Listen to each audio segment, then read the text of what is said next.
매일 아침 책 읽기로 하루를 시작하는 행복 습관, 미라클 독서입니다. 오늘 함께 읽어볼 책은 룬샷, 사피 바카지음, 이지연 옮김, 흐름출판 출판사 책입니다. 먼저 목차 살펴볼게요. 한국 독자들에게 프롤로그, 주도자가 될 것인가 희생자가 될 것인가. 들어가며 문화보다 구조, 혁신보다 설계가 중요하다. 1장 룬샷 2차 세계대전을 승리로 이끌다. 2장 3번의 죽음 끝에 질병을 정복하다. 3장 위대한 기업의 착각. 4장 눈먼 선지자. 5장 모세의 함정 탈출하기. 6장 결혼, 산불, 그리고 테러리스트. 7장 마법의 숫자 150. 8장 룬샷이 폭발하는 조직을 설계하라. 9장 왜 중국어가 아니라 영어인가. 에필로그 처음에는 누구도 몰랐다. 목차는 이렇게 되어 있고요. 첫 번째 한국 독자들에게 이 부분부터 읽기 시작하겠습니다. 지난 세기 한국의 기적을 기억합니다.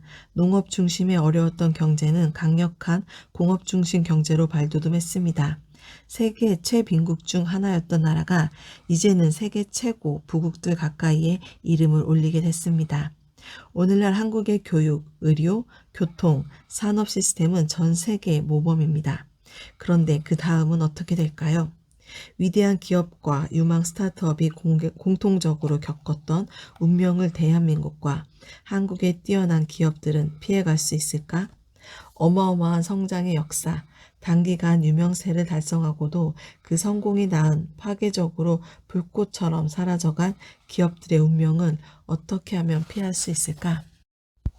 나는 이 책에 이 질문들에 대한 나름의 답을 담았습니다. 특히 기업뿐만 아니라 국가가 이 수수께끼를 푸는데 도움이 될 만한 집단 행동의 과학적 원리를 소개합니다. 경영서에서 과학적 원리라니 다소 뜬금없이 들릴 수도 있겠습니다. 바이오테크 기업을 설립하고 10여 년간 최고 경영자로 일하기 전까지 나는 이론 물리학자였습니다. 이 덕분에 오바마 대통령의 과학자문위원회에서도 일하게 됐고 경영자이자 물리학자의 입장에서 나의 탐구를 한층 발전시킬 수 있었습니다. 이를 통해 팀이나 기업, 심지어 국가가 극적 변화를 겪는 이유를 상전이라는 과학적 원리로 답해보게 됐습니다. 그 과정에서 조직의 문화보다는 구조의 작은 변화가 대단한 발전을 이끌 수 있다는 사실을 알게 됐습니다. 영도의 경계에서 물이 얼음으로, 얼음이 물로 자유롭게 순환하는 것처럼 창의성과 효율성의 동적 균형을 이룬 조직은 창조적 해결책을 도출해 위기를 성공으로 바꿀 수 있습니다. 이런 생각을 풀어내기 위해 물리학, 비즈니스, 역사를 결합하고 자명한 원칙에서 출발한 방정식을 이 책에 담았습니다. 이는 지금까지 출간된 책 중 최초이자 유일한 시도일지 모릅니다. 한국은 과학과 기술, 수학의 역할을 오랫동안 강조해왔으며 이 분야 연구자와 학생들은 세계 최고 수준입니다. 그렇기 때문에 내 아이디어가 한국 독자들에게는 더 깊은 울림을 주지 않을까 기대합니다. 이 책에 실린 아이디어들을 적용하는데 한국만큼 최적화된 국가는 없을지 모르니까요. 모쪼록 여러분에게 내 탐구의 여정이 도움이 되길 바랍니다.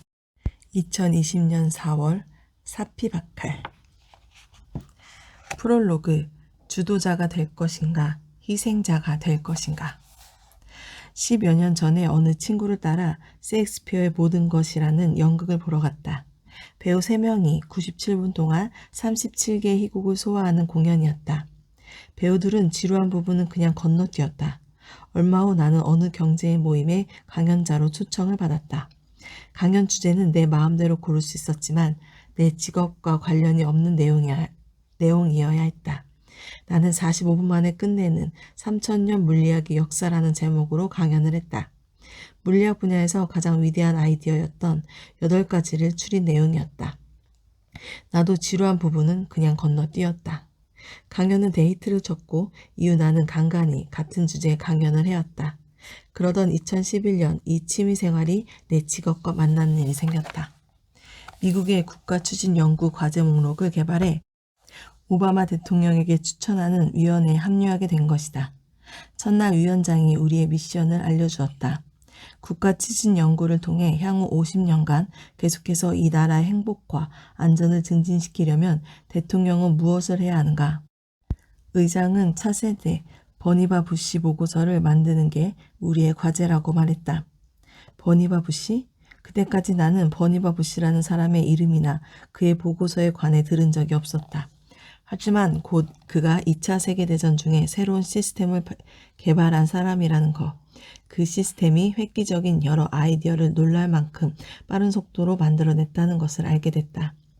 부시가 만든 시스템은 연합군이 2차 세계대전에서 승리하도록 도왔고 이후 미국은 과학과 기술 분야에서 전 세계를 선도하게 됐다. 버니바 부시의 목표는 간단하면서도 단호했다. 미국의 혁신의 주도자가 되어야지 희생자가 되어서는 안 된다. 부시가 했던 작업과 그 목적을 알고 나니 내가 강연했던 물리학의 가장 위대한 아이디어 8가지 중 하나가 생각났다. 바로 상전이었다. 이 책에서 나는 여러분에게 상전이의 과학적 원리를 이용해 우리 주변의 세상에 대해 그리고 집단 행동의 미스터리에 대해 완전히 새롭게 통찰하는 방법을 제시할 것이다. 훌륭한 팀들이 왜 위대한 아이디어를 사산시키려고 하는지, 많은 것이 걸려있을 때 군중의 지혜는 왜 군중의 폭정이 되는지 보여줄 것이다. 이들 질문에 대한 답은 모두 물 한 잔 속에 담겨 있다. 이 책에서는 먼저 과학적인 내용을 짧게 설명할 것이다. 그리고 이어 온도의 작은 변화가 딱딱한 얼음을 흐르는 물로 바꾸는 것처럼 문화가 아닌 구조의 작은 변화가 조직의 행동을 바꾸는 이유를 설명할 것이다. 이를 통해 우리는 깜짝 놀랄 혁신의 주도자가 될 수 있는 툴을 발견할 것이다. 그 과정에서 여러분은 닭 몇 마리가 어떻게 수백만 명의 목숨을 구했는지, 제임스 본드와 리피터의 공통점은 무엇인지, 아이작 뉴턴과 스티브 잡스는 어디서 아이디어를 얻었는지 보게 될 것이다. 나는 늘 직설적이고 간단하게 자기 요지를 설명하는 저자들을 높이 샀다. 그들에게 배운 대로 이 책의 요지를 짧게 설명하면 아래와 같다. 첫 번째, 가장 중요한 획기적인 아이디어는 룬샷으로부터 나온다. 룬샷은 종종 그 주창자가 미친 자 취급을 받는 많은 이들이 무시하는 아이디어다. 두 번째, 언뜻 미친 것처럼 보이는 획기적 아이디어를 전쟁을 이기는 기술, 생명을 살리는 제품, 업계를 바꿔놓는 전략으로 탈바꿈시키려면 대규모 인원이 필요하다. 세 번째, 상전이라는 과학적 원리를 팀이나 기업 혹은 어떤 형태든 목적을 가진 집단의 행동에 적용해보면 룬샷을 더 빨리, 더 잘 키워내는 실용적 법칙을 도출할 수 있다. 대규모 집단의 행동을 이런 식으로 생각해 보는 것은 최근 과학계에서 점점 커지는 움직임과도 궤를 같이 한다. 지난 10년간 연구자들은 상전이의 툴과 기법을 활용해 새떼의 움직임, 물고기의 이동, 뇌활동, 투표 성향, 범죄 행위, 뉴스 전파, 질병 발발, 생태계 붕괴 등을 설명하려는 노력을 이어왔다. 양자역학이나 중력 같은 근본 법칙을 탐구하는 것이 20세기 과학의 특징이었다면 바로 위와 같은 새로운 종류의 과학이 21세기 과학의 특징이다. 그러나 물리학과 인간 행동 연구가 서로 섞이기 힘든 분야라는 것은 이미 정평이 나 있는 사실이니 약간의 설명이 필요하다. 나는 타고난 물리쟁이다. 부모님 두 분이 모두 과학자이고 나도 두 분을 따라 일찌감치 가업에 발을 들였다. 그런데 가업을 이어받은 사람들이 흔히 그렇듯 몇 년 지나고 보니 세상의 다른 측면을 경험해야겠다는 생각이 들었다. 부모님은 경악했지만 나는 비즈니스계를 골랐다. 부모님은 내가 과학계를 떠나자 전형적인 슬픔의 5단계를 보였다. 부정으로 시작해 분노의 단계를 빠르게 건너뛰더니 협상과 우울 단계로 넘어갔다가 결국 체념하고 수용하는 단계에 안착했다. 하지만 나도 과학이 많이 그리웠고 결국 몇몇 생물학자, 화학자와 함께 새로운 항암제를 개발하는 바이오테크 회사를 차리게 됐다. 내가 대규모 집단의 이상행동에 관해 관심을 갖게 된 것은 회사를 차린 직후 어느 병원을 방문하면서였다. 그 이야기부터 시작해보겠다. 들어가며 문화보다 구조, 혁신보다 설계가 중요하다. 2003년 겨울 어느 아침 나는 보스턴에 있는 베스 이지니어 디커너스 메디컬 센터를 향해 차를 몰았다. 알렉스를 만나기 위해서였다. 33살의 알렉스는 운동선수처럼 강인하고 우아한 몸을 가진 사내였으나 카포시 6종이라는 공격적인 형태의 암 진단을 받았다. 6차례 화학요법을 쓴 뒤에도 병세는 멈추지 않았고 예후가 나빴다. 나와 몇몇 과학자들이 2년간 준비해온 순간이 다가왔다. 알렉스는 우리가 개발한 암 치료용 신약을 처음으로 투여받을 계획이었다. 내가 병실에 들어섰을 때 알렉스는 정맥주사를 꽂은 채 침대에 누워 간호사에게 작은 소리로 무어라 속삭이고 있었다. 우리가 개발한 노란색 액체가 서서히 그의 팔에 들어가고 있었다. 의사는 방금 다녀갔고 한쪽 구석에서 뭔가를 적고 있던 간호사는 파일을 접더니 손짓을 하고서 병실을 나섰다. 온화한 미소와 함께 나를 돌아본 알렉스는 얼굴에 물음표가 가득했다. 이날을 위해 미친 듯이 뛰어다녔던 일들이 눈 녹듯 다 사라져버렸다. 알렉스의 두 눈은 그의 유일한 관심사를 묻고 있었다. 이 노란 액체가 나를 살려줄 건가요? 의사들이야 늘 보는 표정이겠지만 나는 아니었다. 나는 의자를 당겨 앉았다. 우리는 2시간 가까이 이야기를 나눴고 대화 내내 그의 팔에는 약이 계속 들어가고 있었다. 맛집, 스포츠, 보스턴에서 자전거 타기 좋은 길, 대화가 거의 끝나갈 무렵 알렉스는 잠시 말을 멈추더니 다음은 뭐냐고 물었다. 우리 약이 듣지 않는다면 그 다음은 뭐냐고. 나는 답이 안 되는 답을 더듬거렸지만 우리 둘 다 알고 있었다. 여러 국립연구소와 대형 연구업체들이 매년 수백억 달러를 쏟아붓고도 지난 수십 년간 육종에 대한 치료법은 바뀌지 않았다. 우리가 개발한 약이 그가 기댈 수 있는 마지막 희망이었다. 2년 뒤 나는 다른 병원의 또 다른 침대 곁에서 의자를 끌어당기고 있었다. 아버지가 공격적인 형태의 백혈병에 걸렸다. 나의 지긋한 의사는 안타깝다는 듯이 권할 수 있는 치료법이 40년 전에도 똑같이 썼던 화학요법 뿐이라고 말했다. 2번째, 3번째, 4번째 의사를 만나보고 수십 통의 간절한 전화를 돌려봤지만 같은 얘기만 돌아왔다. 신약은 없었다. 유망해 보이는 임상실험조차 없었다. 항암제 개발이 이토록 어려운 데는 몇 가지 기술적인 이유가 있다. 암이 확산될 즈음이면 암세포 내에 너무나 많은 것이 고장나 있기 때문에 쉽게 고칠 방도가 없다. 실험실 모델은 환자에게 투여했을 때 결과 예측력이 형편없어서 실패율이 매우 높다. 임상시험에만 몇 년이 걸리고 수억 달러의 비용이 들 수도 있다. 이 모든 부분이 사실이다. 하지만 그 이상의 문제가 있다. 밀러의 피라냐.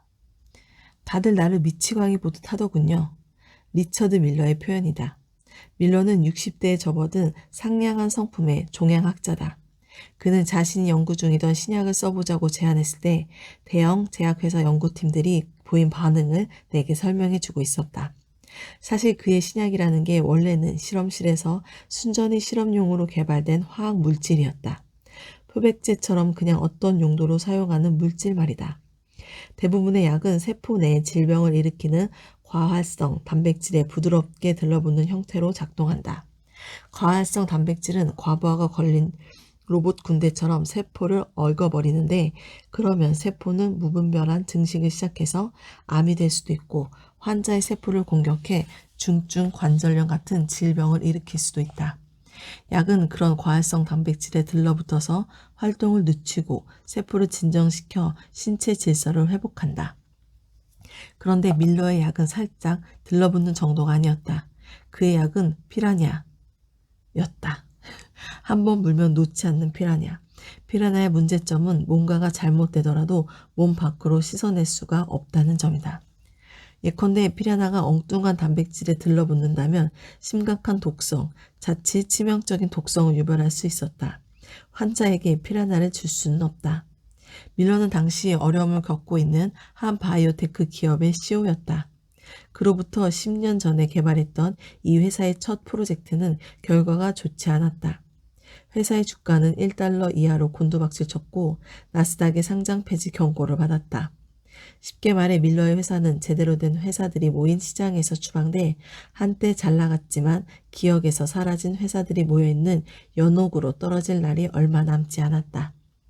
나는 밀러에게 왜 그런 위태로운 상황에서 의사들이 싫어하는 피라냐를 고집하는지 물었다. 수없이 거절당하고 조롱까지 받으면서 말이다. 밀러는 자신의 신약에 대한 논란을 모두 이해한다고 말했다. 그러나 반전이 있었다. 이 약은 너무 강력해서 환자에게 아주 적은 양만 투여도 됐다. 밀러는 스탠퍼드 대학교에서 파트타임 의사로 근무한 경험이 있었다. 그는 환자들이 놓인 상황을 잘 안다고 했다. 수많은 이들이 겨우 몇 달밖에 남지 않는 시한부 인생을 산다. 그들은 절박한 심정으로 대안을 찾고 있고 신약의 위험성을 충분히 인지하고 있다. 이런 맥락을 고려한다면 피라냐의 잠재적 가능성은 위험성을 정당화할 수 있었다. 밀러는 이렇게 말했다. 제가 아주 좋아하는 프랜시스 크릭의 명언이 있습니다. 크릭은 제임스 왓슨과 함께 DNA 이중 나선 구조를 발견한 공로로 노벨상을 수상한 과학자다.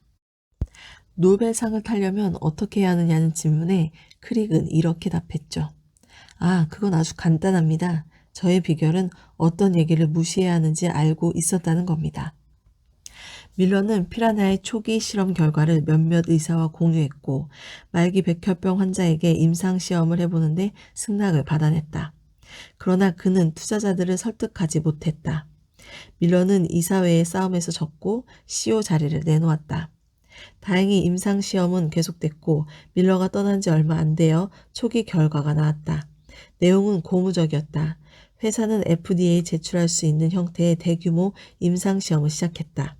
절반의 환자에게는 통상의 치료를 진행했고 나머지 절반 환자에게는 신약을 투여했다. 2014년 1월 400명 가까운 환자가 등록돼 있던 이 연구를 살펴보던 의사들은 임상시험 중지를 권고했다. 임상시험 결과가 너무나 놀라운 나머지 대조군에 있는 환자들에게 이브루티니브라는 밀러의 신약을 주지 않는 게 오히려 비윤리적이라고 판단한 것이다. 이브루티니브를 투여받은 환자들은 통상적 치료를 받은 환자들보다 거의 10배 높은 치료 효과를 보였다. 곧이어 FDA가 이 약을 승인했다. 몇 달 뒤 밀러의 회사 파머사이클릭스는 한때 이 약의 아이디어를 조롱했던 어느 대형 제약회사에 인수되었다. 인수 가격은 210억 달러였다. 밀러의 피라냐는 전형적인 룬샷이다. 가장 중요한 획기적 돌파구가 마련되었을 때 중앙 권력이 거기에 각종 수단과 돈을 쏟아부으며 레드카펫을 깔고 팡파레를 울리는 경우는 거의 없다. 획기적 아이디어는 놀랄 만큼 위태로운 처지에 있다. 회의주의와 불확실성이라는 기나긴 터널을 통과하는 동안 부서지고 방치되기 십상이다. 그 주창자들은 종종 미친 자 취급을 받기도 하고 밀러처럼 마냥 무시되기도 한다. 문화보다 구조. 업계를 바꿔놓은 기술이 그렇듯 생명을 구하는 신약도 발명가 혼자 미친 아이디어를 주창하며 시작되는 경우가 많다. 하지만 그런 아이디어를 제대로 기능하는 제품으로 바꿔놓으려면 대규모 조직과 인력이 필요하다. 대형 연구업체들이 하나같이 밀러의 피라냐를 거절했던 것처럼 아이디어를 제품으로 개발할 수단을 보유한 팀들이 아이디어를 거절해버리면 획기적 아이디어는 연구실 한구석에 파묻히거나 실패한 기업들의 폐허 더미에 깔린다. 밀러 역시 하마터면 자신의 아이디어를 구해내지 못할 뻔했다. 대부분의 룬샷은 영영 기회를 잡지 못한다. 연구 결과는 산더미같이 쌓여있지만 대규모 집단이 행동하는 방식에는 아직 우리가 잘 이해하지 못하는 핵심적인 무언가가 있다. 번지르르한 잡지들은 혁신적 팀에는 승리를 가져온 조직 문화가 있다며 해마다 극찬한다. 표지에는 횃불을 든 성화봉송 주자마냥 번쩍이는 신제품을 들고 미소 띈 직원들의 사진이 실리고 리더들은 자신의 성공 비결을 털어놓는다. 그런데 이 영원할 것 같던 회사가 어느 날 풍비박산 나버리는 일이 너무나 잦다. 사람도 그대로이고 조직 문화도 그대로인데 회사는 하루아침에 돌변하는 것처럼 보인다. 대체 왜일까? 내가 느끼기에 조직 문화에 관한 논문이나 책은 늘 귀에 걸면 귀걸이, 코에 걸면 코걸이 같았다. 예를 들어 이 분야에서 전형적으로 인기 있는 책을 한 권 살펴보면 주가 실적을 기준으로 최고의 기업을 몇 개 선정한 후 그 기업들의 유사함을 노출해 승리하는 조직 문화에 관한 교훈을 자의적으로 뽑아내고 있다. 그런 기업 가운데 내가 잘 아는 바이오테크 회사인 암젠도 포함되어 있었는데 암젠으로부터 뽑아낸 교훈 중에 이런 것도 있었다.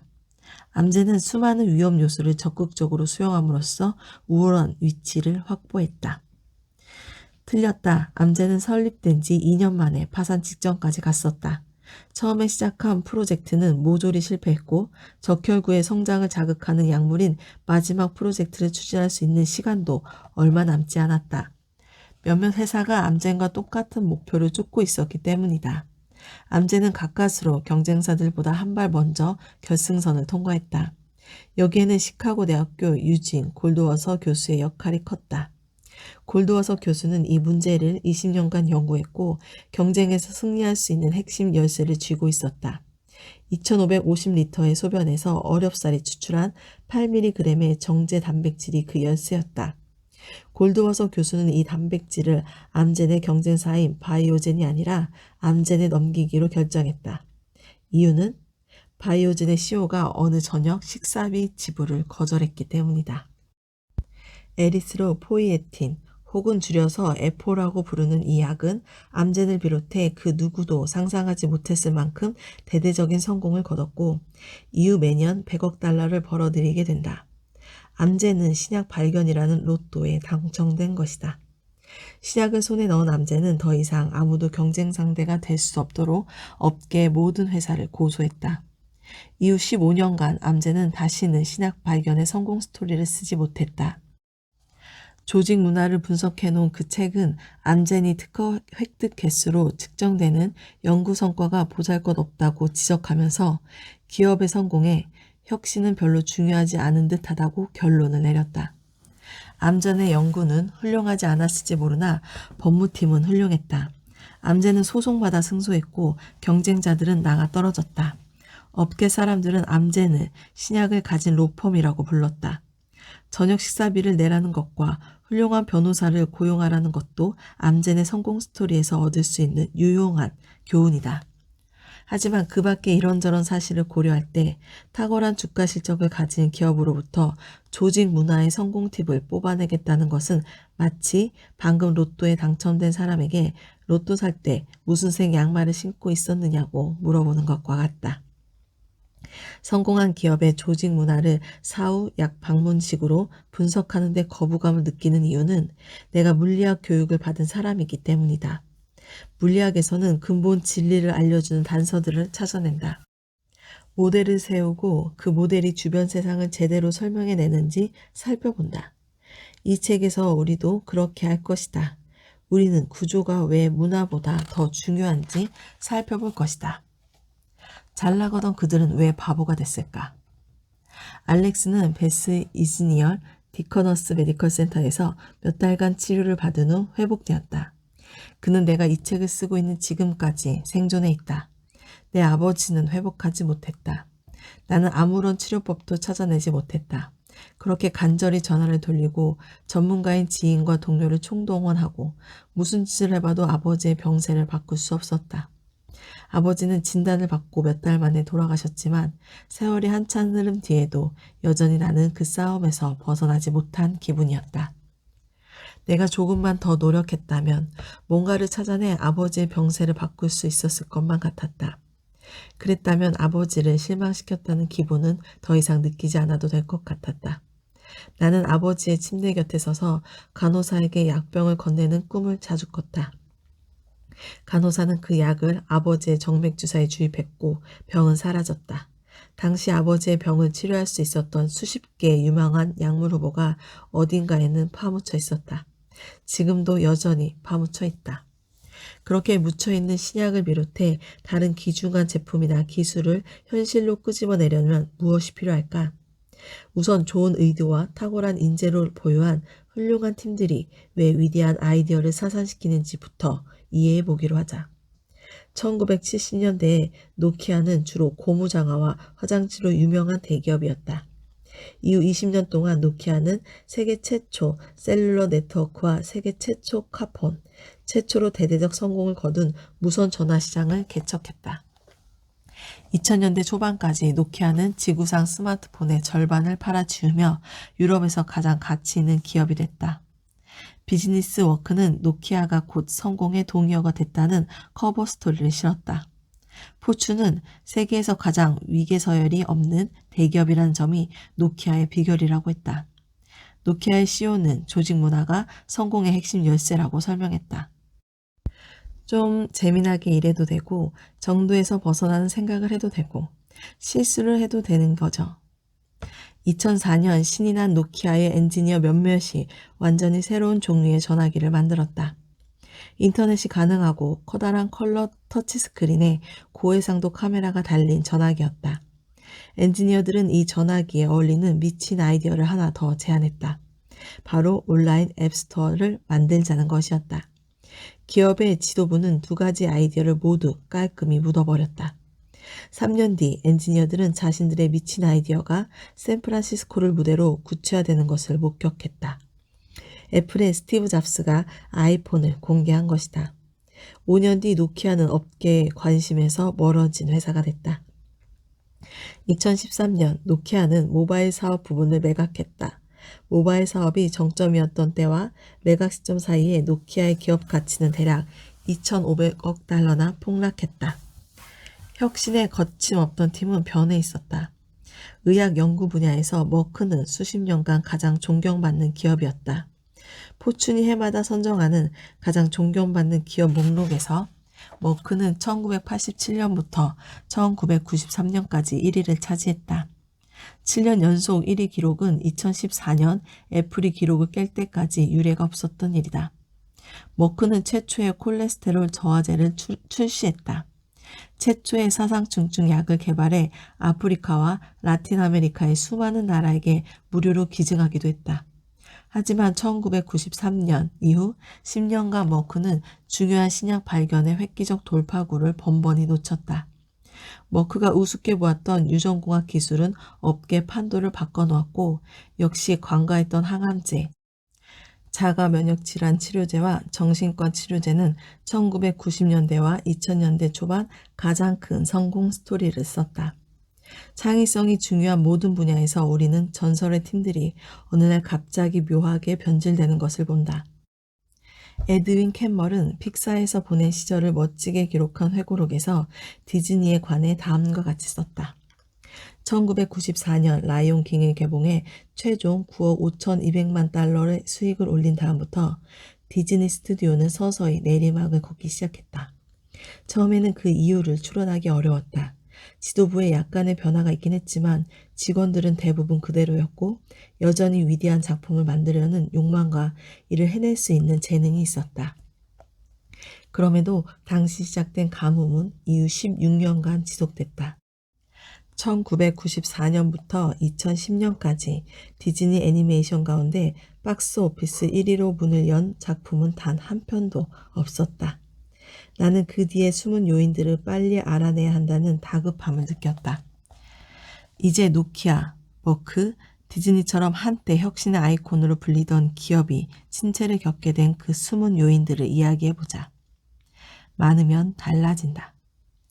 앞의 사례처럼 팀이나 기업의 행동이 갑작스레 바뀌는 패턴, 비즈니스계와 과학계의 미스테리다.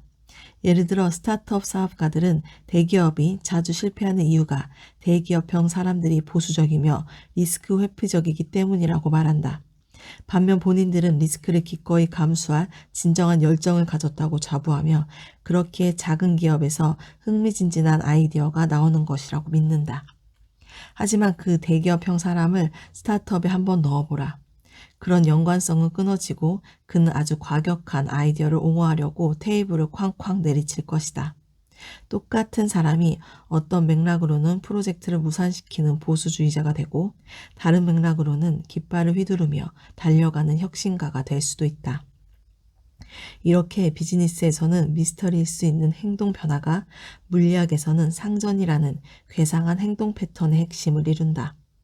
물이 가득 찬 커다란 욕조를 한번 떠올려 보자. 물 표면을 망치로 내리치면 물이 튀면서 망치가 액체 속으로 쏙 미끄러져 들어간다.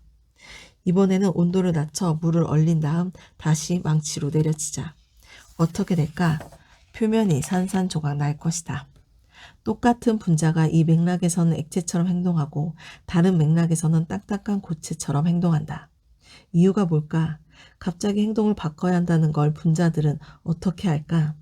리스크를 회피해야 할 것 같은 대기업형 사람의 미스터리에 좀 더 다가갈 수 있게 질문을 살짝 바꿔보자. 얼음 덩어리 위에 물 분자 하나를 떨어뜨리면 어떻게 될까? 얼어붙는다. 똑같은 물 분자를 수영장에 떨어뜨리면 어떻게 될까? 다른 물 분자에 섞여버린다. 이 현상을 어떻게 설명해야 할까? 물리학자 필립 앤더슨은 바로 이런 질문에 답이 될 수 있는 핵심 아이디어를 많으면 달라진다 라는 말로 표현한 바 있다. 전체란 부분의 합보다 많을 뿐만 아니라 부분의 합과는 매우 다르다. 그가 이렇게 말한 것은 액체의 유동성과 고체의 딱딱함 뿐만 아니라 금속, 내 전자의 독특한 행동까지 설명하기 위해서였다. 물 분자 하나 혹은 금속 내의 전자 하나를 분석해서 그런 집단적 행동을 설명할 방도는 없다. 이 행동은 완전히 새로운 것이다. 이게 바로 물질의 상태다. 이와 똑같은 원리가 팀이나 기업에도 적용된다. 어느 개인의 행동을 분석해서 집단의 행동을 설명할 도리는 없다. 룬샷을 잘 키워낸다는 것은 인간 조직의 어떤 상태다. 프랜차이즈를 잘 개발한다는 것은 조직의 다른 상태다. 이렇게 조직의 상태를 이해하고 나면 팀의 성격이 왜 바뀌는지 뿐만 아니라 그런 변화를 어떻게 제어해야 할지도 이해가 가기 시작한다. 기본 아이디어는 단순하다. 우리가 알아야 할 모든 것은 저 욕조 안에 있다. 상전이 모든 것이 변화하는 순간. 액체 분자는 사방을 돌아다닌다. 욕조 안에 물 분자는 제각기 운동장을 뛰어다니는 한 무리의 훈련병과도 같다. 온도가 어느 점 아래로 내려간다는 것은 교관이 갑자기 호루라기를 불었다는 뜻이다. 훈련병들은 일제히 대형을 맞춘다. 고체의 단단한 질서는 망치를 튕겨낸다. 반면 액체의 무질서한 혼란은 망치가 미끄러져 들어가게 한다. 시스템이 전환되는 것은 현미경을 봐야 할 미세한 세상의 줄다리기 형태가 바뀔 때다. 결합 에너지는 물 분자를 고체 대형으로 잡아두려고 한다. 엔트로피, 즉 무질서를 지향하는 시스템은 물 분자를 돌아다니도록 부추긴다. 온도가 내려가면 결합 에너지는 강해지고 엔트로피의 힘은 약해진다. 이 두 가지 힘이 역전될 때 시스템이 전환된다. 물이 얼어붙은 것이다. 모든 상전이는 경쟁하는 두 힘이 만들어낸 결과다. 사람들이 하나의 팀이나 기업 혹은 어떤 형태든 목적을 가진 조직을 이룰 때도 경쟁하는 두 힘이 만들어진다. 말하자면 두 가지 형태의 인센티브가 생기는 셈이다. 이 경쟁하는 두 가지 인센티브를 대략 판돈과 지위 정도로 생각할 수 있겠다. 예를 들어 집단의 규모가 작을 때는 집단 프로젝트의 결과에 따라 누구에게나 큰 판돈이 걸려있다. 작은 바이오테크 회사에서 신약을 성공하면 모두가 영웅 대접을 받거나 백만장자가 된다. 실패하면 모두 실업자다. 이렇게 큰 판돈에 비하면 지위에 따른 특전은 미미해 보인다. 팀이나 회사의 규모가 커지면 결과에 따라 주어지는 판돈은 줄어드는 반면 지위에 따른 특전이 커진다. 이 두 가지 조건의 크기가 역전될 때 시스템이 전환된다. 두 인센티브는 누구도 원치 않는 행동을 부추기기 시작한다. 조직이 커지고 안정될수록 똑같은 사람으로 구성된 똑같은 집단임에도 룬샷을 퇴짜놓기 시작한다. 나쁜 소식은 상전이가 피할 수 없는 현상이라는 점이다. 모든 액체는 얼어붙는다. 좋은 소식은 이 힘들을 잘 이해하면 상전이를 관리할 수 있다는 점이다. 물은 0도에서 얼어붙는다. 그러나 눈이 오는 날이면 길에 소금을 뿌려서 물의 어는 점을 낮출 수 있다. 이러면 눈은 딱딱한 얼음이 되지 않고 녹아버린다. 얼음에 미끄러져 일주를 입원하느니 진창에 신발이 젖는 편이 낫다. 똑같은 원칙을 이용하면 더 좋은 물질을 만들어낼 수 있다. 철강에 탄소를 조금만 추가하면 훨씬 강한 물질인 강철이 만들어진다. 강철에 니켈을 추가하면 우리가 아는 가장 튼튼한 특수강들, 제트기 엔진과 원자로에 쓰이는 특수강을 만들 수 있다. 우리는 앞으로 상전이의 원리를 활용해서 어떻게 하면 더 혁신적인 조직을 만들 수 있을지 알아볼 것이다. 문화가 아니라 구조의 작은 변화를 통해 경직된 팀을 탈바꿈시킬 수 있다. 리더들은 많은 시간을 들여 혁신을 역설한다. 하지만 온도가 떨어지고 있는데 분자 하나가 절박하게 애쓴다고 해서 주변 분자가 얼음이 되는 것을 막을 수는 없다. 그러나 구조의 작은 변화는 강철도 녹일 수도 있다. 이 책은 3부로 이루어져 있다. 1부에서는 뛰어난 5사람의 이야기를 할 것이다. 이 이야기들이 들려주는 중심 아이디어는 한 가지다. 대규모 집단의 행동에서 룬샷을 잘하는 것과 프랜차이즈를 잘하는 것은 완전히 서로 구별되고 별개인 상태다. 그 어느 집단도 동시에 두 가지 상태의 행동을 할 수는 없다. 동시에 두 가지 상태로 존재할 수 있는 시스템은 없다. 그러나 예외가 하나 있다. 앞으로 말한 욕조의 물이 정확히 0도일 때 얼음덩어리와 액체 상태의 물이 공존한다. 0도보다 조금만 낮거나 높아도 전체가 얼어붙거나 액체로 변할 것이다. 하지만 상전이의 바로 그 경계에서는 두 가지 상태가 공존할 수 있다. 룬샷을 육성하는 법칙 가운데 1부에서 먼저 소개할 첫 번째와 두 번째 법칙은 벼랑 끝 삶을 지배하는 원칙이다. 세 번째 법칙은 조직이 상전이의 이 점을 오래도록 누릴 수 있는 방법을 설명한다. 세 번째 법칙은 물리학이 아니라 체스에서 빌려왔는데 역사상 가장 오랜 기간 체스 챔피언 자리를 지켰던 인물이 자신의 성공 비결을 바로 이 법칙 때문이라고 말했다. 2부에서는 여러 법칙의 바탕에 놓인 과학적 원리를 설명한다. 상전이의 과학적 원리가 어떻게 산불의 확산을 막고 교통 흐름을 개선하며 온라인으로 테러리스트를 검거하게 돕는지 살펴볼 것이다.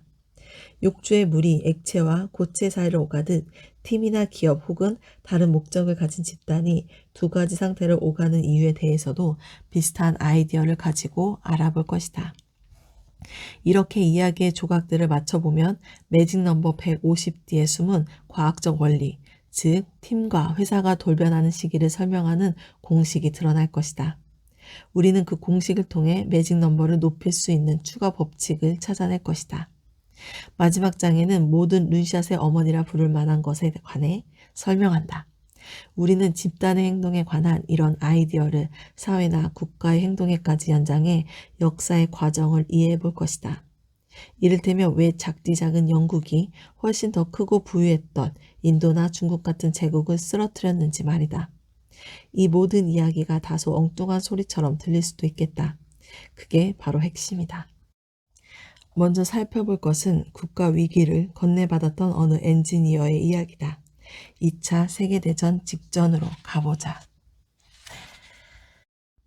이렇게 들어가며 부분이 끝마치고 1장 룬샷 2차 세계대전은 승리로 이끌다. 이렇게 또 1장이 시작을 하는데요. 오늘 미라클 독서는 여기까지 읽도록 하겠습니다. 오늘도 감사합니다.